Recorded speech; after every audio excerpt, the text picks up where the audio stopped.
2 years before the Wright brothers made their successful flight at Kitty Hawk, a Baptist preacher in East Texas convinced his neighbors that man was to dominate the skies in flying machines. He and a couple of assistants, I think he had 9 investors when all was said and done. They constructed a prototype airship, built it, and flew it in Pittsburgh, Texas. Discarded worksheets found years later document the daily progress of the airship. And everybody in town was down there watching them build that airship at various times. In fact, he had to put restraints on the visiting hours and considered charging 25 cents per visitor because people were coming down to see it. My mother feels like that the plane was covered in silk.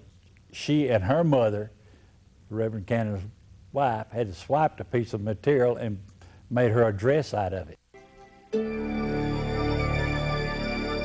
Back home in Pittsburgh, on the second floor of P.W. Thorcell's foundry and machine shop, a craft like something out of a Jules Verne novel was given form.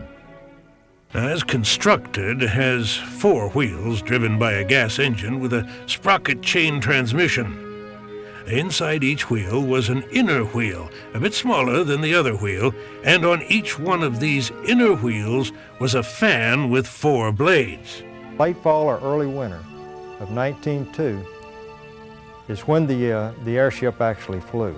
We feel that it is certainly possible that this aircraft could fly and get off the ground. We're not certain of that, of course, but it looks like it might have done it. It lifted off the ground, flew for a short distance, and went over or almost crashed into a fence. It was not talked about because it was considered a flop. People lost money. The group was incorporated as the Ezekiel Airship Manufacturing Company. $20,000 had already been raised. The company's prospectus promised millions.